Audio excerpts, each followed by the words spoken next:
Dr. Lakshmi Ramaswamy is a Kalaimamani, a top grade artist of Doordarshan, a senior fellow at the Ministry of Culture, India, and India's first US Fulbright Fellow in Bharatanatyam in Arts and Culture Management 2000. Beginning her training at the age of 5 in Tirunelveli, Lakshmi pursued her learning from Srimati Indra Krishnamurthy. After her wedding, she came to Chennai and came under the guidance of Padma Shri Chitra Vishweshwaran at the Chidambaram Academy for Bharatanatyam.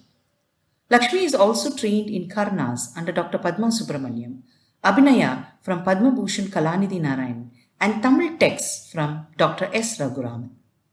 She is the first doctorate from Madras University in Bharatanatyam and has also a master's degree in commerce.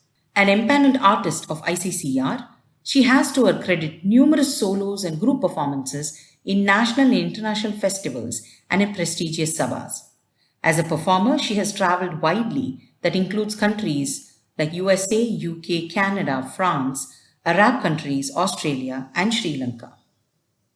Simultaneously pursuing her academic interests, Lakshmi has presented papers in national and international seminars and conferences that include paper presentation for Semmari Manadu, International Conference for Classical Tamil, Dialogue Through Dance for Urbaniana University Room, and Methodology for Institutional Teaching in Dance, Madras University. She has also done lecture demonstrations in Sabhas of Chennai and in the Golden Gate University, San Francisco. As an author, she has translated the book History of Tamil Dance by Dr. S. Raghuraman and has co-authored the book Natana Kalaichol Kalanjiyam. She has now published her book Shall We Know Natya. She is the founder director of her institute, Sri Mudralaya. Welcome to Samvadanam. It is a complete honor for us to have Dr. Lakshmi Ramaswamy with us today, an erudite scholar, a wonderful dancer, and a very, very thankful and a very sweet teacher. I think it's very rare to get these kind of combinations in one person. And, when you have somebody like that, they're always not only a resource to turn to, but also a sort of a huge support. And always a learning experience, because what happens is as we talk to people and as we learn from them, we enrich what we do not know and we enrich our knowledge as well. But more importantly, we bring their knowledge in perspective as well, because, knowledge is for sharing, and the more you share, the more, crystallized it becomes. I cannot thank you enough, Lakshmika, to have joined us today. It's such an honor. I know you're a very busy person. You have so many things going on. Of course, you're but this is just unbelievable that you joined us. So thank you so much. Thank you so much, Mridula. It is so happy to be part of the Samvadanam. And that one statement that you made is very, very interesting. Every time you think you know something, and then when you again learn, then you again know that you have not known much. Every time I have seen this, because when I started doing the Madras University's master's course, my notes was something like 13 to 15 pages out of the classes. But today the notes I give my students is 300 pages. Oh my God. And my husband makes fun of me. He'll say, every student is going to curse you. No, I mean, that's the amount of knowledge you've collected. So believe me, I think we are very thankful. Very thankful that you're willing to share it as well. There are not many people who might want to share what they have. So I think that itself is huge. I'm very happy to do this, and a very, very favorite topic of mine that you've asked for also. So that is any time. And if at all, you like what you're doing, you will find time also. Correct. Which is so true to say that. Very true. And yes, talking about the topic, I'm very excited to hear what you have to say, because you've done a ton of work on this and many other topics, not just this.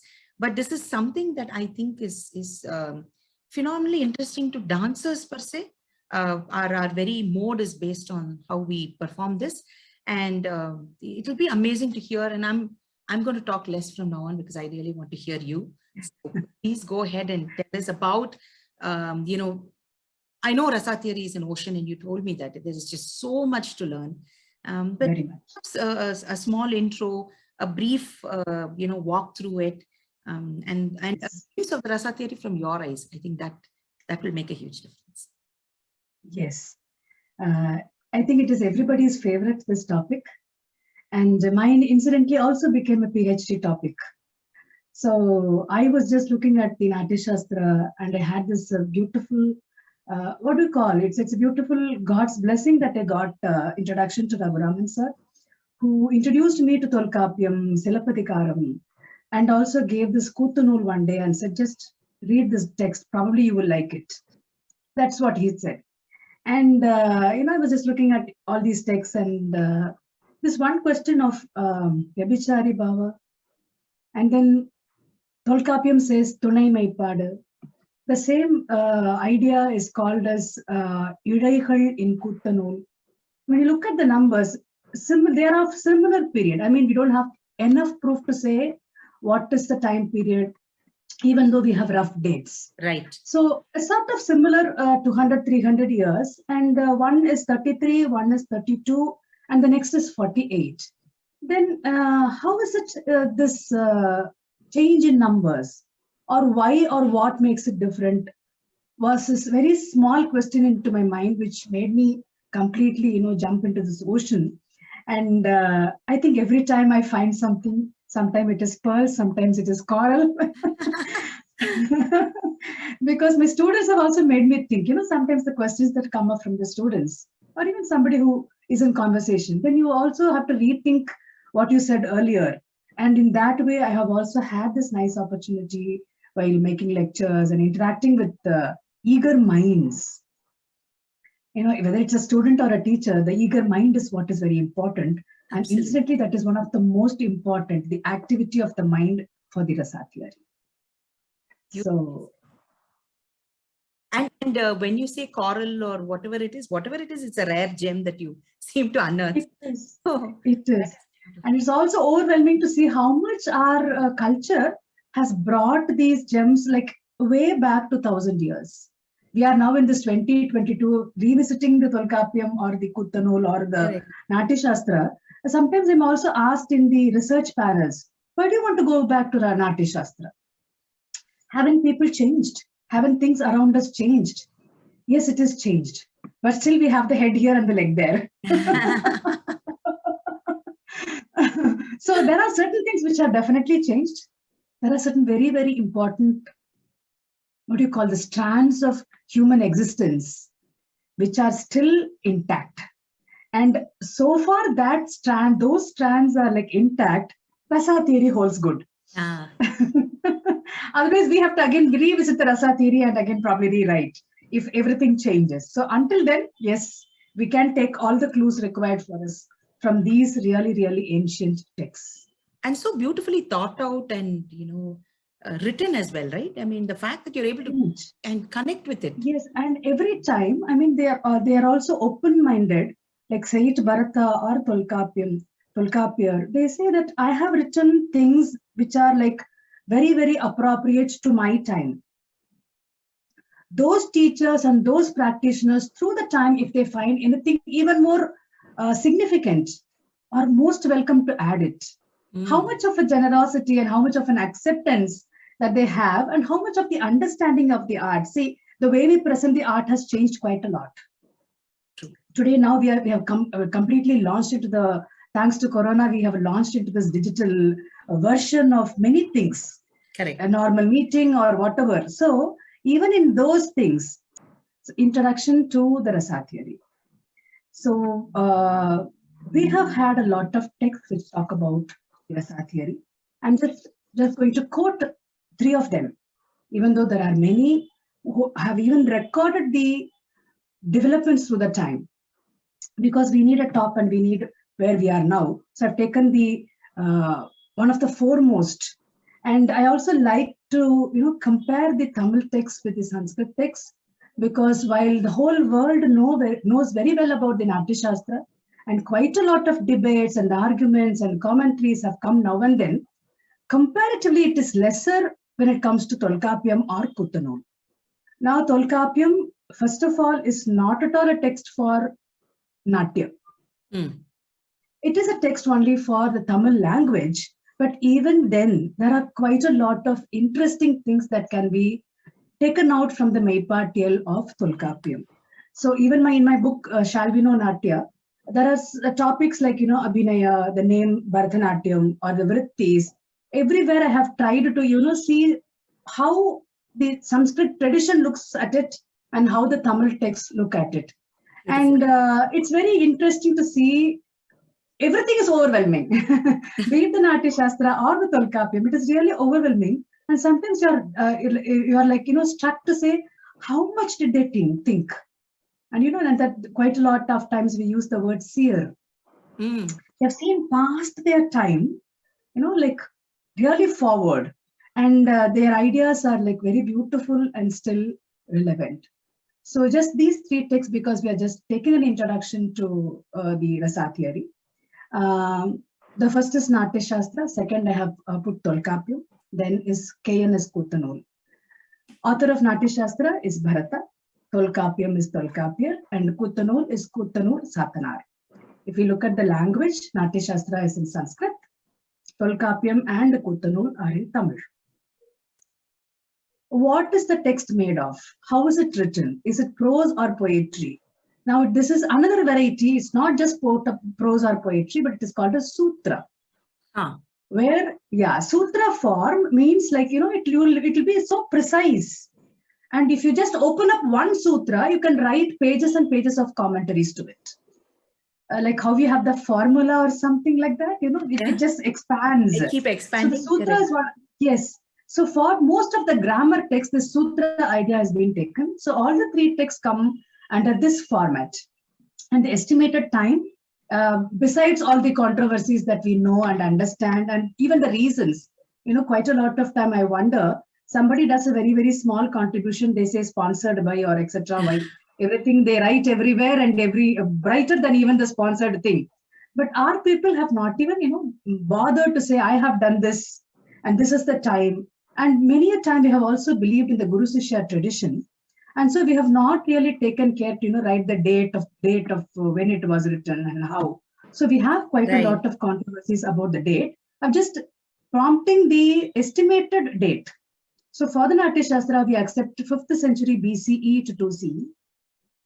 Tolkappiyam is 3 BCE to 1 CE.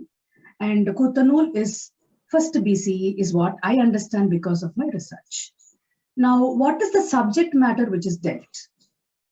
Natya Shastra is for Natya, that is theatre. Tolkappiyam is written for language.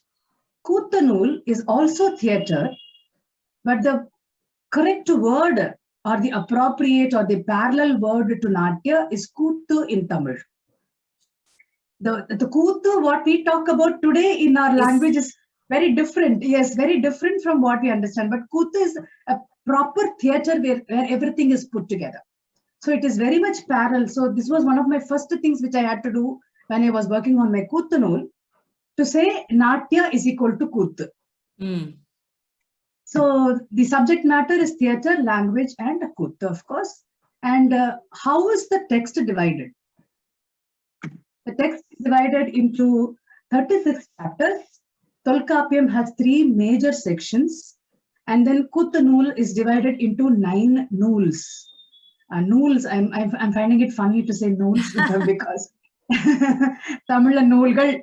Yes. That is a better way to say that. Yes. And where is this specifically the Rasa theory spoken of? Natya Shastra, the 6th chapter is called as the Rasa Adhyaya. And in Tolkappiyam, we find the clues of Rasa in the Meipatiyal, which is in the 3rd section. And then Kuttanul has one of the subtexts. Out of the 9, the first one is Chuvainul. Then this lecture is specific to Rasa. The parallel word in Tolkappiyam is Meipadu, and Kuttanul uses the word Chuvai. So this is the the outer layer of what we are going to look into in the next few minutes. So let's first raise a few questions. What is Rasa? Is Rasa an active factor or a reactive factor? What are the ingredients that contribute to Rasa? And does a visual create the same Rasa to every onlooker? And is it possible to create a particular Rasa that I want, or the performer wants, or the script writer wants? Is it possible? And can a Rasa be manipulated? and arrive at one another rasa. And why do we even need a rasa? Is rasa real or unreal? So hope by the end of this half an hour or 45 minutes, we are able to arrive at the answers for these questions. And the mind is the most important factor as far as rasa theory is concerned. You know, when I was talking to one of the stalwarts, who's a very beautiful philosopher, and he was telling me, you need the help of your mind to win over your mind. Oh. I never thought of it that way. Yeah. Isn't it? And when he said it, was like, yes, but how will the mind itself to win over itself? It's such a complex thing. And for the rasa theory also, we need this mind's activity. Even though we react or act with our senses, which is like predominant in our life system, it is the mind which plays a bigger role in the rasa theory. Now, just say, for example, you actually see a cherry sliding down from the ice cream. What do you feel when it actually happens in front of your eyes? And then you see a small child, and you are able to touch the cheek of the child. And how does it feel when you actually do that? It has chubby cheeks and cute smile. And how does it feel? And when you have a fresh flower in your hand and you try to smell, now how do you feel about it? Now, all these actually are your senses: the touch sense, the smell sense, the looking, all that are our senses. But beyond this, it is the mind activity. Even though the senses give you a clue of how it happens, it is the mind activity which is actually more, because even if you see the visual, okay, so we'll go on to the others. So there is a sort of a joy. There is when you see that ice cream, or there is sort of a joy when you touch the cheek of the child. And what if it is not true? Say, for example, you're only seeing a visual. You have the advertisements, right? Say, for example, the ice cream advertisement, or a child for a baby powder, or something like that. You still have, even though you are not actually touching the child, even though you're not actually seeing the ice cream in front of your eyes, still what happens is that the mind reminds you of that. Correct. So that is how, even though it is not touch, even though it is not smell, even though it is not heard or seen, whatever it is, you still get a part, or nearly sometimes even 90% of the same joy if you had really touched or really smelled or really heard. There is a pleasure. It is not a real experience, but it is sort of, that is what you call it as an aesthetic experience. Right. This aesthetic experience is exactly what is the clue for the whole of the rasa theory. And this is all because of the mind activity. You know, we have a sort of storage kept here. This much, right from the minute of our birth until this moment, when we are interacting with somebody, there is so many kept here. So the mind immediately from the visual goes back to that experience, comes back to you, and then you react. All that happens in a flash. Maybe this pleasure is not exactly the same, but it's very, very similar, and sometimes even as much. Why do you even cry watching a movie? Absolutely. Right? You know that the actor has been paid for that. But you still are so connected. Yeah, you even have had your popcorn in the hand, you even bought tickets outside, and then you go inside and cry. Why? And this is what the mind actually does. And to say one thing even more is that it is a pleasure, but it is not real. And that is why we call it as an aesthetic experience and not a real experience. What other than the mind is next to understand the rasa theory? This is the concept of sahridaya. Sahridaya is very, very important. You know, like I said, you cry in a movie, you And when the hero punches the villain, you are so happy, and then you clap as though you have defeated the villain or something like that. And if you had already done that, then you are a Sahridaya. You are not judgmental of what is you see in front of your eyes, but you want to actually participate, and you're also thinking in the same lines as what is presented in front of your eyes. This is the Sahridaya, and the Sahridaya is one who allows his ego down. You know, if you keep your ego up and you're not ready to participate and you're away from the visual, you don't feel that. Then the rasa doesn't happen. You have to be mentally or from your mind be ready to participate in the visual. And, you know, so only when that happens, this child or this ice cream or this flower makes any sense. And the chances of a Sahridaya deriving a relish out of what is seen in as a theater or a cinema, whatever it is more and nice and bigger in terms of percentage or something than the rest of the audience who are, you know, don't want to participate and have their egos high up. It cannot happen. So the concept of Sahridaya is so important. So mind and then the Sahridaya. Then what happens? We come to the next slide where we talk about Sadharanikarana. This is a very, very interesting topic. And, you know, say for example, I take an example of a romance. Even today when we watch movies, movies are like more of romance or action. Right. Tamil tradition, if you want technically the word for the romance and action, it is Aham and Puram. Aham is that which talks about the love life of the couple. Right. And Puram is that which talks about the society. And from the 2000 years till today, if you look at the genre of what movies we see, it's still mostly the romance or otherwise it is action. I mean, we don't have this rom-com and we don't have all these sometimes thriller, or we don't even have something like, you know, the scary part of the horror movies. Horror we don't. Our tradition doesn't have, but of course it is there. Now we see a lot of these crossbreeds that come out. But even then, if you take a percentile, you'll still have romantic movies or action movies, which is like the Aham and Puram of life, which we have seen right from that Sangam age poems. Can one sorrow or can one's pain be another's? Can a happiness of one person be another's person happiness? The next door person buys a car. You might be happy if you are a Sahridaya, or you might also be oh my God. jealous in that way. So it's like overall, the Sadharanikarana is something where it is like being a sort of everybody is bringing into the participation.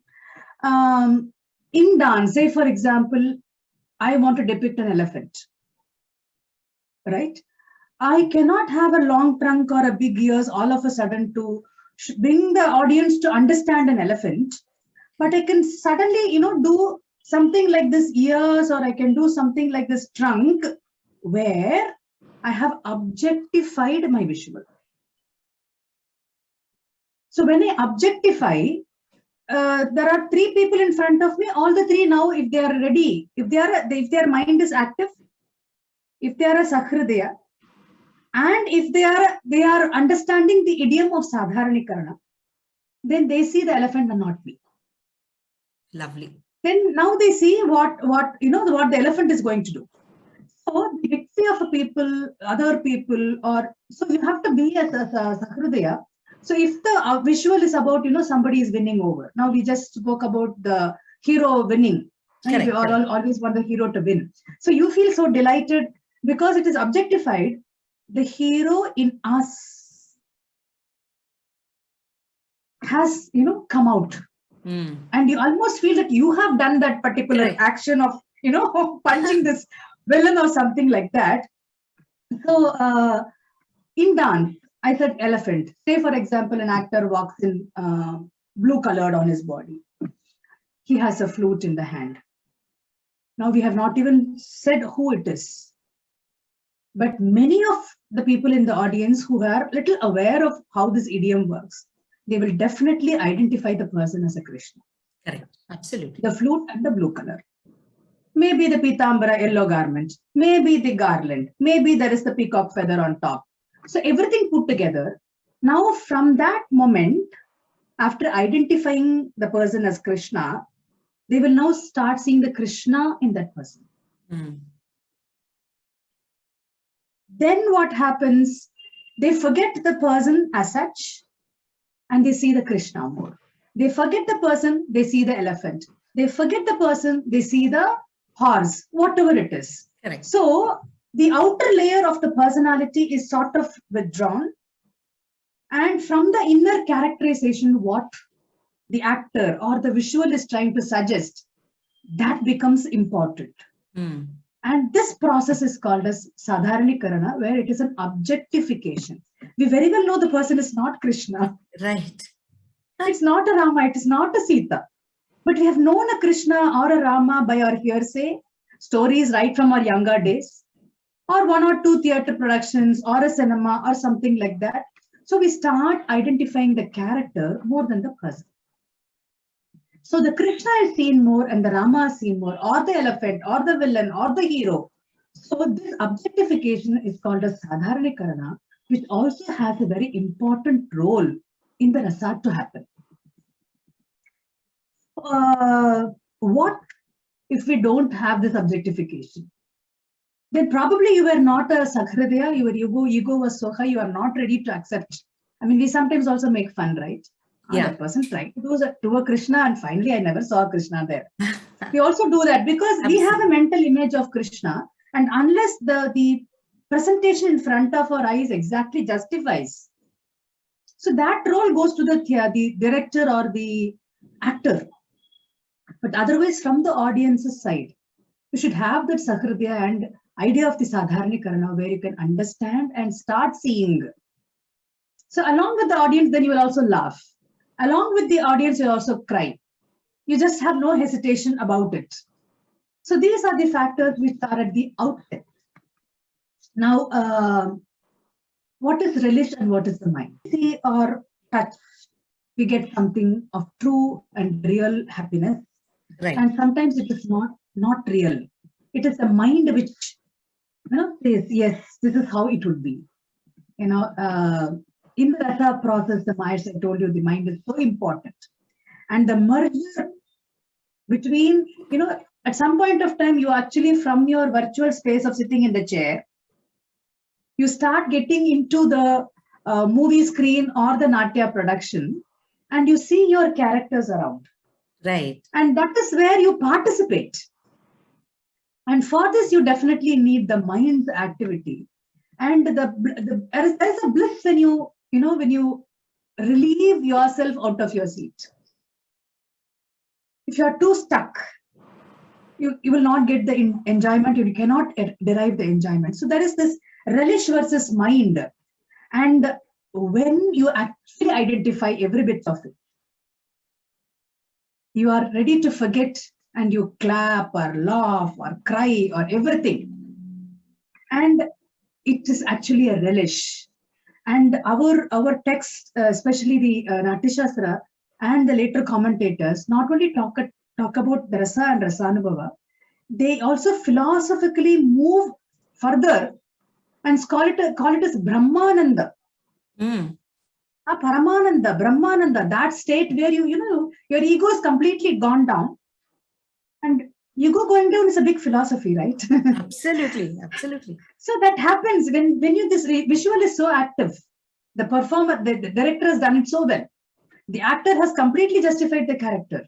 The onlooker, I'm talking about the best of the combination. Correct. And the onlooker has no ego. And he is also able to identify the dance language or the theater language. Then it is this relish which is like so much. And that is why they call it as Brahmananda. And you just merge into the visual completely. If not, if your physical being with your mental being, you completely have a beautiful merger. And even people like Sigmund Freud have talked about this psychoanalysis. and how the mind manipulates, and how a person has a personality, and in the utmost unconscious mind, what all happens. Because we are all a sort of, bank or a reservoir of thoughts. Absolutely. And the awareness from inside to out, or from outside to in, the mind becomes a very, very important thing. And once all this happens in line, ideally, then this rasa actually happens. And it's a blissful thing when it happens, even after crying, you're so happy. Right. Why do you think many of the TV serials, which is like crying, sell more? Absolutely. There is this unrelished, or something which we have not அனுபவிக்கிறது சொல்லுவோம்ல, Yeah. which we have not taken it much. We have pushed it to the deeper layers of our belief. As a child, we have all laughed and cried whenever we wanted. Absolutely. At that point of time, nobody said don't cry or don't laugh. But later, when you see the world and understand everything, you are said not to cry, not to laugh like this. And so what happens, you are not completely enjoyed that bit of crying or laughing. And whatever is that residue is inside you. All that pain, all that laughter, all that irritation, whatever it is, all that is pushed into your, deep inside. And because there is this objectification, everybody is laughing, everybody is crying. Now you don't hesitate to cry. Right. You don't hesitate to laugh. And with everybody, you're also ready to sit and enjoy the visual. And sometimes, you feel so relieved, like you're actually purged out your inner, unfelt, whatever you have kept inside, not completely done. It completely comes out. And you feel lighter and happy even after that cry, which is like not even connected with you. And you're so correct, because we bottle up so many emotions, because we are taught to be cautious as you grow older, as you come into society. Everything is more cautious. It is not, unfettered. And you're spot on in saying how we relate to serials. How many women relate to different characters in different serials? Could be a housewife and they relate to the issues of the housewife. It could be something where this woman is a police woman or very brave. It's completely spot on, right? They're able to relate, and all that is fine. But sad part is sometimes they have all these villain characters as women, and sometimes it's feeling so difficult to see that.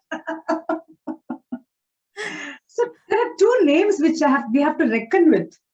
We just say I feel like this, and it is my I felt emotional. We use the words feeling and emotion, but it has much more deeper variation. What is feeling and what is emotion? And emotion is necessary a feeling, but a feeling need not be an emotion. Oh. Say, for example, it feels cold. I'm hungry. I'm feeling hungry. This is not an emotion. So emotion can be a feeling, but feeling can never be an emotion, need not be an emotion. Absolutely. Yeah. And emotions lie deeper in a person's personality. Feelings are more outward, like how I say hungry, or, after you eat, your hunger is not going to be there. After you switch on the fan, you're not going to feel hot. So it is a sort of more outward. Feelings are outward, whereas emotions lie very, very deep inside a person's personality. To such an extent, sometimes it's even unconscious. Emotion can even be unconscious, but feeling can happen only when you're conscious. And emotions are mostly, mental. Feelings are more about our senses. And so they are more of physical nature when we have it. But, when we talk, we say, I felt like this, I went on emotional. But when we actually when you look at the rasa theory and also look at these things, we see quite a contrasting and how different, or how in which layer they are actually put. Right. Yes. So how is rasa connected with theatre or dance? Very easily or very nicely, in Natyashastra 6th chapter, Bharata says, gives some 11 ingredients of how rasa can come together.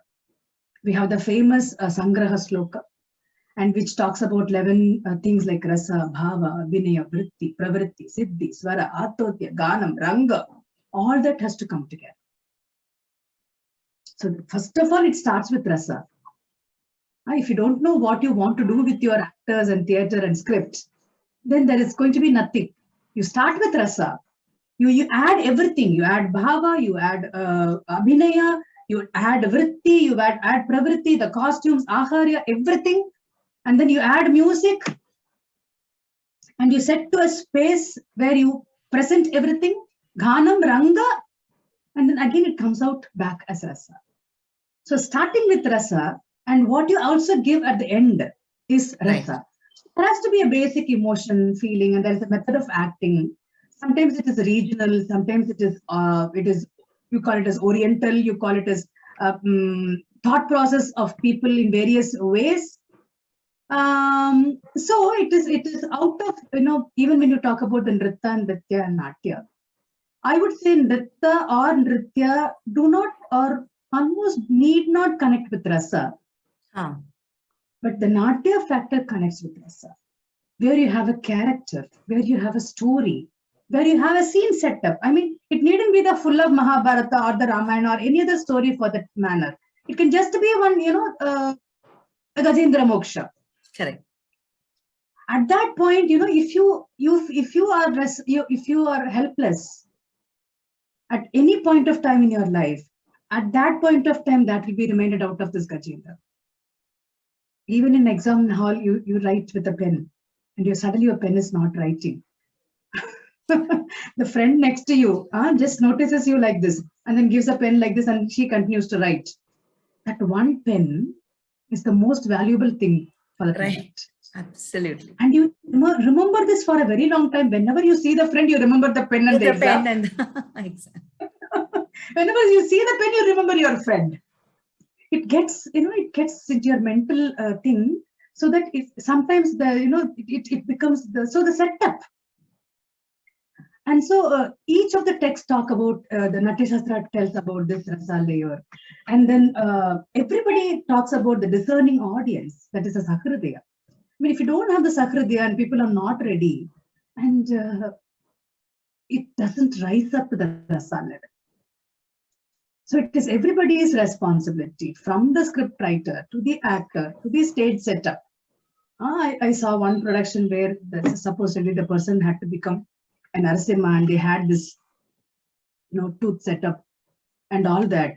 And when the person tried to do the Narasimha, the tooth fell down. Oh. And from Raudra, everything went topsy-turvy and it went to Hasya. It's after all a very, very small thing. Not that the people who presented would have done rehearsals or something. They would have definitely done every bit of it. But that one moment, it can just change anything into anything. And so the setup, from the actor, from the script, even that auditorium, that AC, that sound system, everything has to be in the idealistic as a whole, that level. Then the rasa process or the rasa happening, the percentile is more.